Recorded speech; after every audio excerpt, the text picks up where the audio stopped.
This is the Five Stars podcast. Let me talk to you. Hi.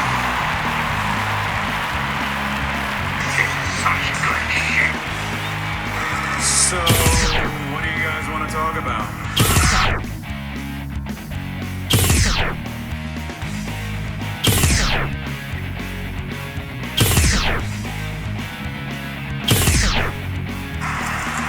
Tell me we're not telling lies.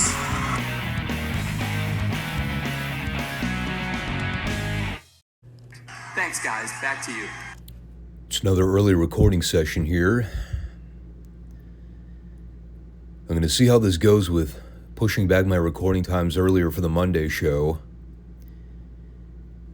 I think I'll have the energy to do it at 7:30 in the morning, but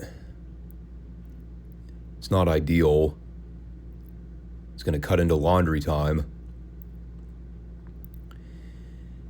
But I've said before, my schedule is completely booked now, and it's only going to get busier throughout the month of October, and November and December for that matter. I think I've made a decision about how I want to readjust things with the channel going forward. I'm not going to make an announcement now. Going to see how things flow over the next few months and determine if it's feasible to continue to try to watch and review 4 different wrestling programs. And I still want to keep the Monday and Friday podcasts, but I don't know. I'm still undecided.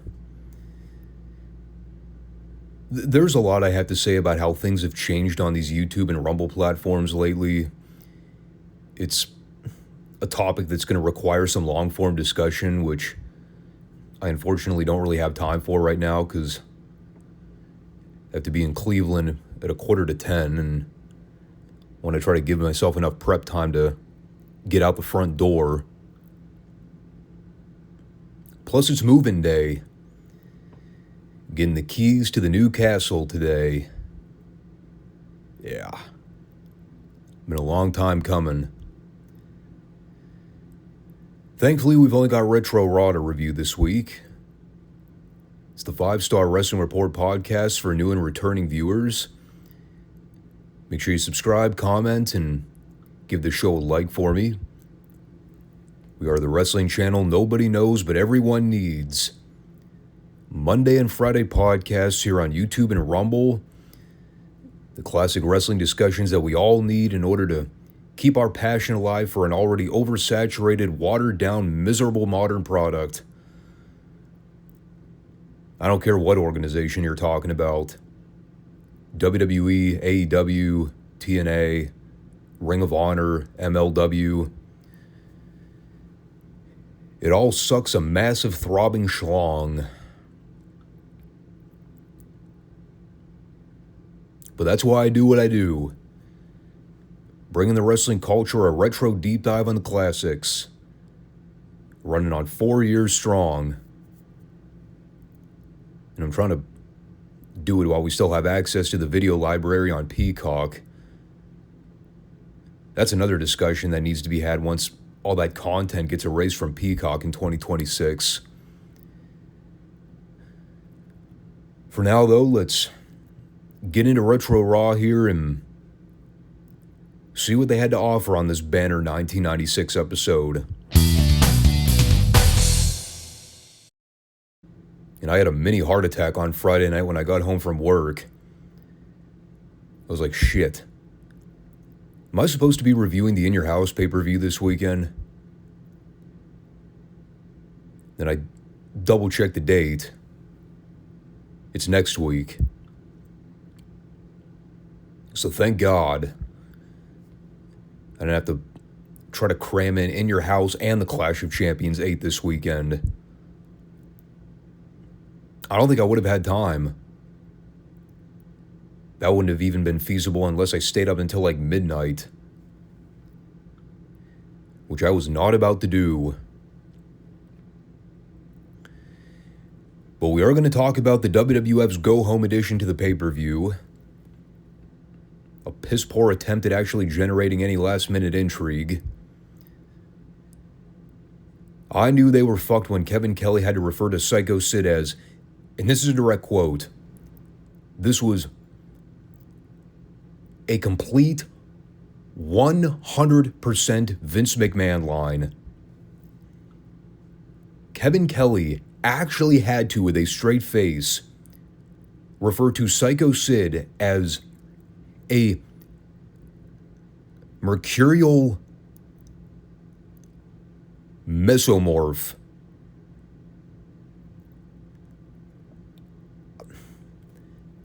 I can't believe I actually said it. That was complete luck that I was able to actually get that word out. Mercurial.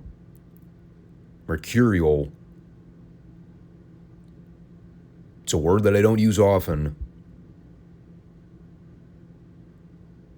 Mercurial mesomorph.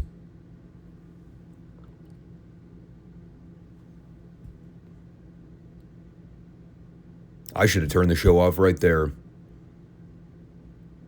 I should have shut the laptop, got up from my chair, said, nope, can't do it.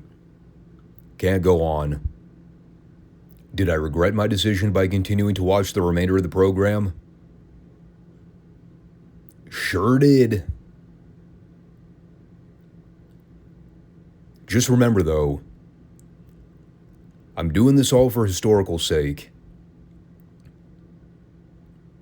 Aside from Brian Alvarez and his crew, there haven't been many that were willing to suffer through the mid to late 90s period of WWF by doing a retro review series.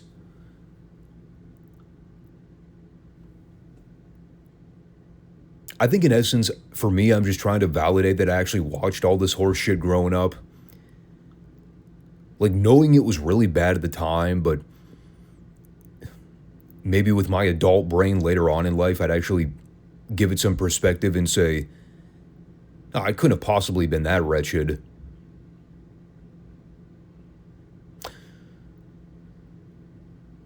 Nope.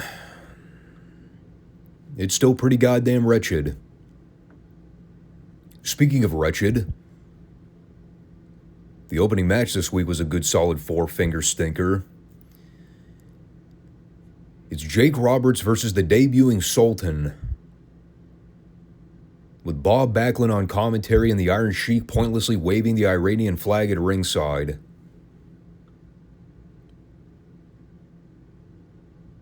By the way, sidebar, not to get completely off track from the beginning, does anyone else find it oddly amusing that Backlund keeps saying that he has a lot of abomination for the Iron Sheik?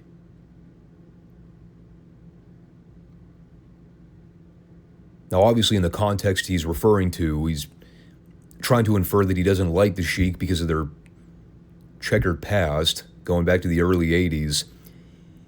But at the same time, he also admires and respects him as an athlete. But he keeps saying that he has a lot of abomination for the Sheik. Not hatred, not distaste, not revulsion. He's deliberately using the word abomination. Here's the funny thing, though. It's actually grammatically correct, but it doesn't sound right.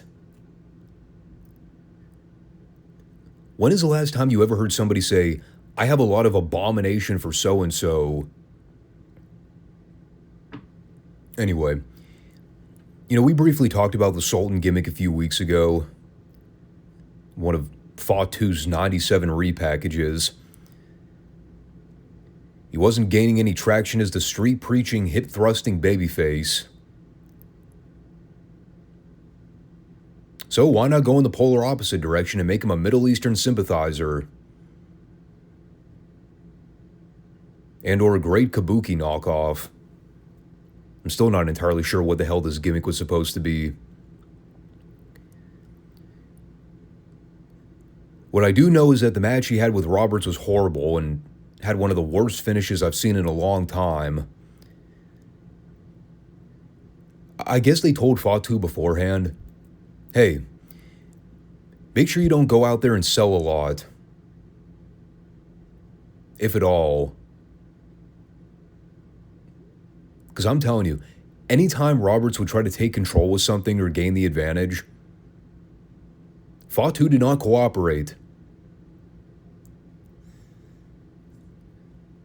Of course, Roberts was distracted by Lawler the entire time. So it's not even like they were trying to showcase Fatu here and get over his new trash gimmick. And the whole thing was about teasing more of this dead-in-the-water Jake Roberts-Jerry Lawler feud that nobody gives a flying crap about. And like I said, the finish of this was absolutely appalling. I don't even know what the fuck happened here. So Roberts goes to tease that he's about to drop the Sultan with a DDT. And, well, for some reason, he just voluntarily lets go of the Sultan and immediately turns his attention back to Lawler. And on about a 5-second delay, you see a gimmick get thrown toward the ring off camera. Roberts goes to retrieve said gimmick because he's a dope, apparently. And then Fatu cut him off and put him in a shitty camel clutch for the submission. I still have no earthly idea what the hell was supposed to happen there. Was Roberts supposed to let go of the Sultan after he saw the gimmick get thrown in the ring? Did Lawler fuck up the cue, or did Roberts jump the gun? I don't know. But this didn't work. To coin a famous Jim Cornette phrase from his Ring of Honor days, watching this match, the only thing I could ask was, who the hell are we pushing here? Like, who are they trying to spotlight and get over? If it was supposed to be the Sultan, they did an epically horrible job.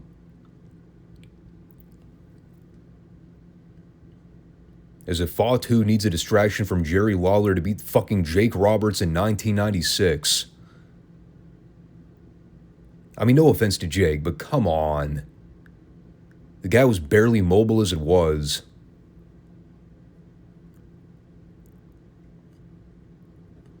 Oh yeah, and great commentary from Backlund.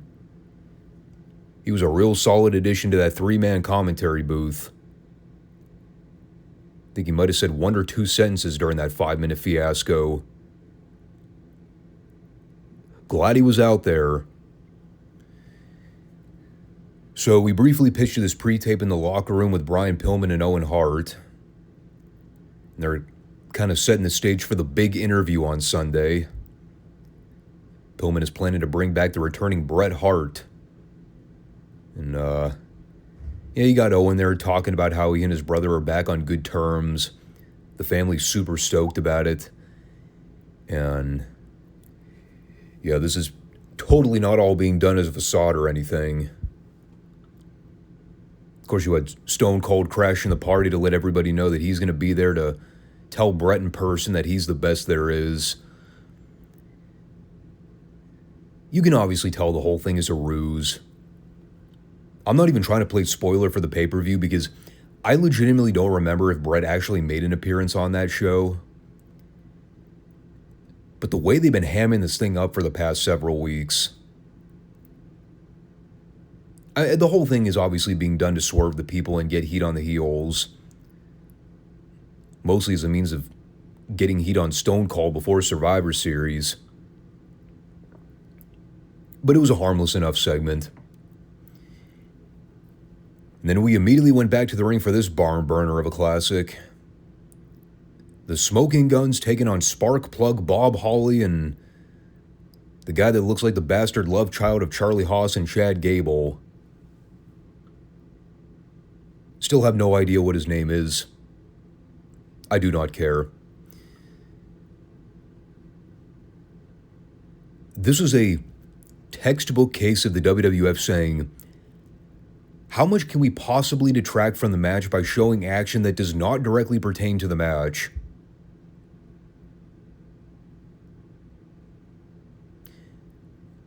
Well, for one, we can show a billion split screens with people for segments that are supposed to air later in the program. We can have Camp Cornette come down and scout from ringside. We can have Jim Ross talk about fake Razor and fake Diesel for 50% of the match. We can have Sunny out there doing her thing, and well, that's kind of all that needs to be said. No joke, I laughed when I saw Bob Holly standing in the ring. I forgot all about him. He is such a jobber at this point. Now he's just out there teaming with shitty bottom-of-the-barrel jobbers. God bless him, though. He's still around, doing the same rotten-ass gimmick.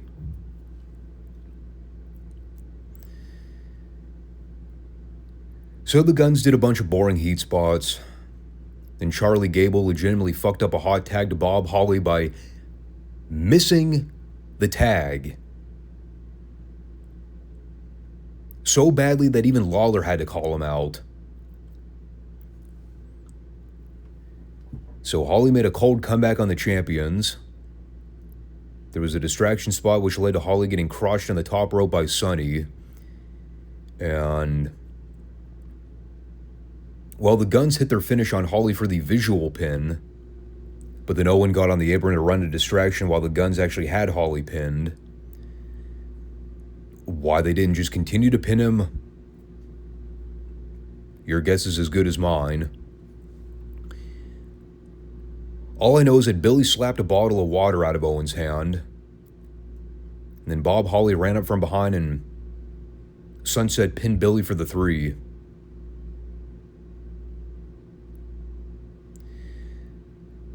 So we are now entering the stage of WWF booking where the underneath and prelim nobodies are scoring pinfalls over current champions as a means of comedy.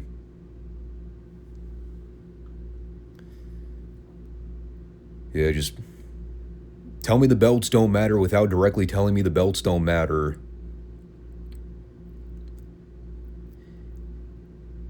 By the way, all of this to set up a completely random heel versus heel tag title match for the pay-per-view that nobody, and I emphasize, nobody gives two flying fucks about. I like Owen. I like Davey Boy. I love me some Jim Cornette. I do not care one iota about this title match on Sunday. And I care even less now that I've seen Sparkplug Bob Holly score a clean pinfall over one half of the current champions. Ridiculous. Shall we move on? Indeed we shall. Let's quickly talk about this Gorilla Monsoon inset. After patiently sitting in his office for the last 20 minutes waiting to speak about the Razor Diesel situation, well, we got some clarification. And I'm not going to sit here for the next hour and relay the entire fake Razor, fake Diesel saga. We'll break everything down on television as it occurs, because it's a lengthy ordeal. But here's a quick summary just to whet your appetite a little bit. So Jim Ross, some odd weeks ago, started teasing all these rumblings about the return of Diesel and Razor to the WWF. And there were back and forth discussions about whether or not they had re-signed. It was considerably a big news bulletin back in the day. especially when you consider that it was right at the birth of the internet. I think they were just about to, or already had recently launched, the WWF.com website. So this is where dirt sheets started really ramping up when people heard about the possibility of Razor and Diesel coming back. I can actually vaguely recall my brothers doing a little bit of digging at the time. With the limited internet access we had in 1996. The good old dial-up connection. Yeah, you guys remember those days. And it turns out the whole thing boils down to Vince waking up one day and saying, you know what? I own the property of the Razor and Diesel gimmicks. I can just replace Nash and Hall with 2 other jabronis and stick them in those gimmicks. So fuck it. We're gonna bring back Razor Ramon and Diesel. And of course it wound up being a royal flop because everybody saw through the stupidity of it. So here Monsoon tells everybody straight up, no, Kevin Nash and Scott Hall are not coming back to the WWF. I don't know where Jim Ross obtained this information, but it's completely false. And so,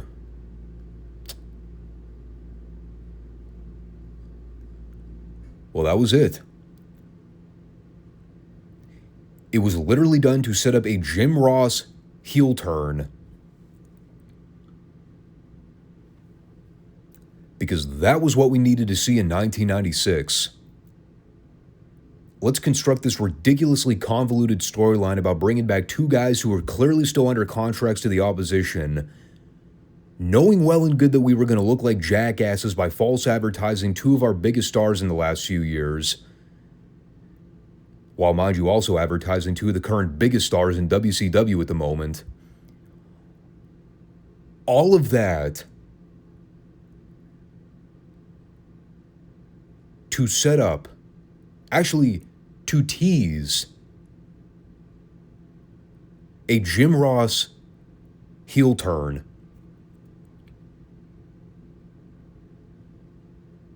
Because we needed to hear Ross cut a work shoot promo on the company.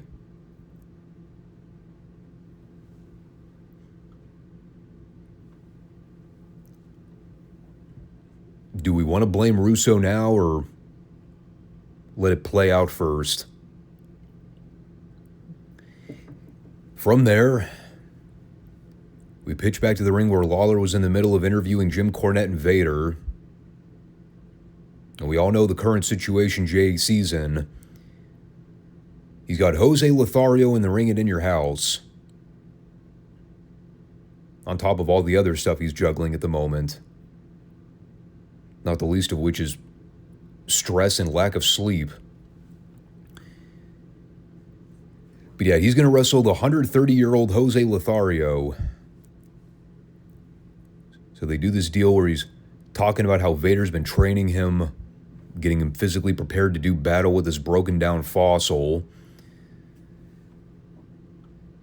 So they had Jim in the ring doing some warm-up spots with a job guy named Tony Williams. For the record, Jim was literally twice the size of this kid.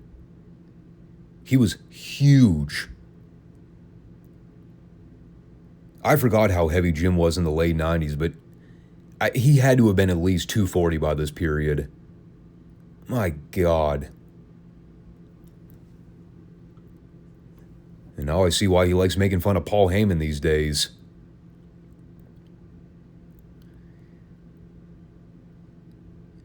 This went about as you'd expect. It was a good old classic heat segment, while also not being sure to directly expose the business. You know, this Tony Williams ends up countering all of Jim's basics, makes Jim look like a dork. There was a funny moment when Lawler goes, "Hey, Tony, what are you doing?"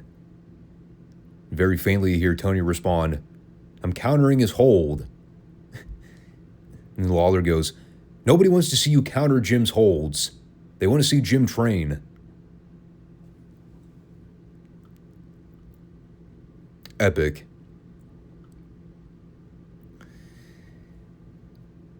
But then Vader eventually steps in and sucker punches Tony so Jim can tie his arms in the ropes and slap him around a bit. And... well, then they very nonchalantly cut to break while this poor fool was getting the tar beaten out of him. And there was no follow-up.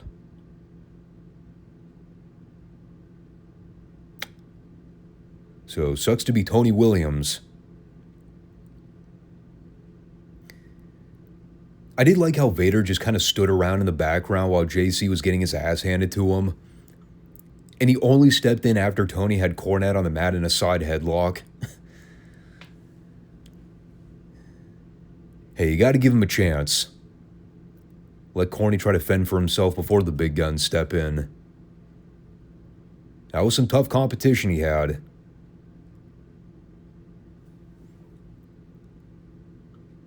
I think he'll be all right for Sunday. But now it's tournament time. Because, yeah, this thing is still ongoing. The semifinal rounds of the Intercontinental Title Tournament. Owen Hart versus Mark Merrow.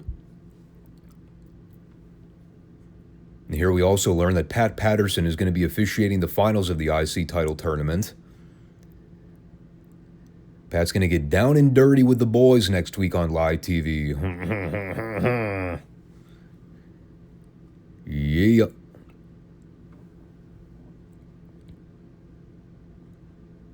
I guess it's apropos, right? Patterson being the first recognized Intercontinental Champion for the WWF. Of course, if you want to get technical, back then it was technically called the Intercontinental Heavyweight title, but we won't split hairs. Aside from the commentators continuing to bicker about the Razor Diesel situation, and by that I mean JR and Gorilla Monsoon, match was pretty good, considering Mark Merrow was in it. He and Owen worked perfectly fine together. There was a funny spot during Merrow's comeback where Owen's feeding for him, and Owen basically stands stock still waiting for Merrow to dropkick him in the chest. It was like he politely said, "Here, I will leave myself vulnerable to be dropkicked."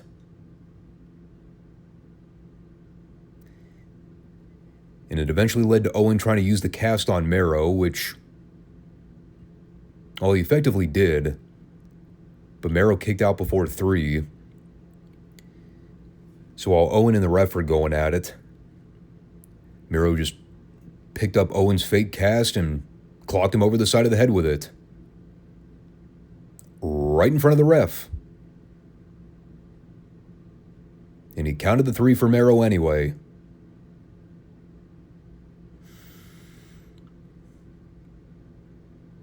It was a silly finish, but like I said, it was a fun TV match. Telling you though, Sable's going to have to keep a close eye on Pat next week. He might try to cop a feel on Merrow when he's not paying attention. I mean, hey, I'm just saying, the refs sometimes have to get physical. You never know. Anyway, with that, let's quickly go over to Psycho Sid and Farouk in their tournament round. It's one half of Doom versus one half of the Skyscrapers. You know, at least in the case of Sid, he was the more agile of the two Skyscrapers. And I was getting ready to call this a markedly much better match than I expected on paper. It was going relatively okay for the first 3 quarters of it. And then everything in the closing minute happened, which I'll talk about in a sec. It was weird seeing Farouk spend the entire portion of the heat working over Sid's kidneys. Meanwhile, the most devastating spot in the entire match was when he gave Sid a snap German and nearly folded him in half. At that point, he'd have been better off working over Sid's back and or neck. Yeah, I know the whole story with Farouk taking out Ahmed by injuring his kidneys, so, they try to use a little bit of that to their advantage here. By the way, Ahmed had a pre-tape promo that they aired in the middle of the match. The only thing I got out of the slurred dialect was something about lighting up Ron's ass like a forest fire.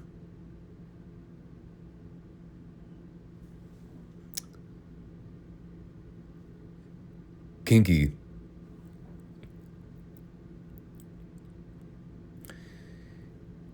So like I said, they're having an exceptionally decent big man match.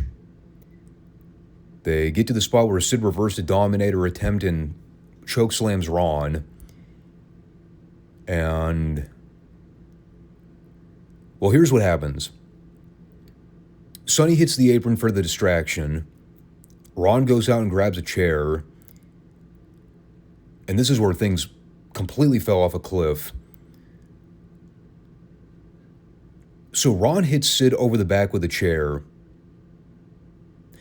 Now, first off, why we needed this overly convoluted finish with Sid kicking out of the chair shot to then immediately disqualifying himself by taking the chair and hitting Ron over the back with it? I don't know. But apparently it was crucial. And when I say Sid hit Ron over the back with a folding chair,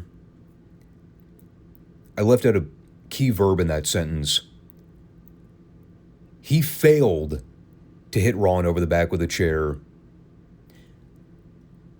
Not once, but twice. It took him 3 attempts at whacking Ron with this fucking chair before he actually made contact. He goes for the wind-up. And for the life of me, I can't even explain how they managed to screw this up. But right as Sid's coming down with the chair, Simmons takes a phantom bump, which in result meant that Sid swung and missed with the chair. Strike 1. Then he tried to do it again, and he missed the second time.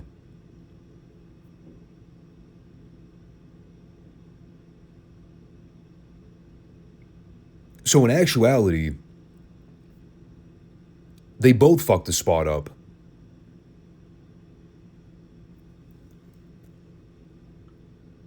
I wrote here, Psycho Sid is the luckiest man alive that he was so over. Because if this shit happened in 2025, you know what the people would be chanting. It'd be you fucked up raining throughout the entire building.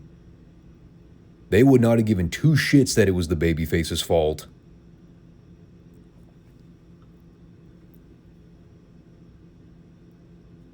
So after having a good laugh about that, I also then looked at the brackets and realized that the finals are Mark Merrow versus Farouk next week. Which sounds less than stellar.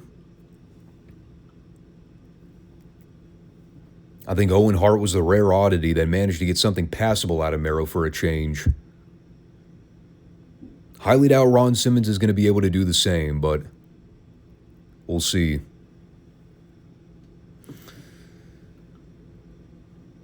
And if you're all wondering whether Sid was upset about intentionally booting himself from the tournament, the answer was no. He did not give one single fuck. Kind of like how I ceased to give one single fuck about Raw by the time we got to this point. Oh yeah, I should also mention there was a Undertaker pre-tape where he was talking about Goldust and Mankind. Something about it being Goldust's final curtain. which would make sense considering the title of their match at the pay-per-view is the final curtain match. And I think there was also a 30-second pre-tape with Paul Bearer and Mankind in the Boiler Room. But Mankind was just squealing the entire time, and I couldn't deal with it, so I just kind of turned the show off at that point.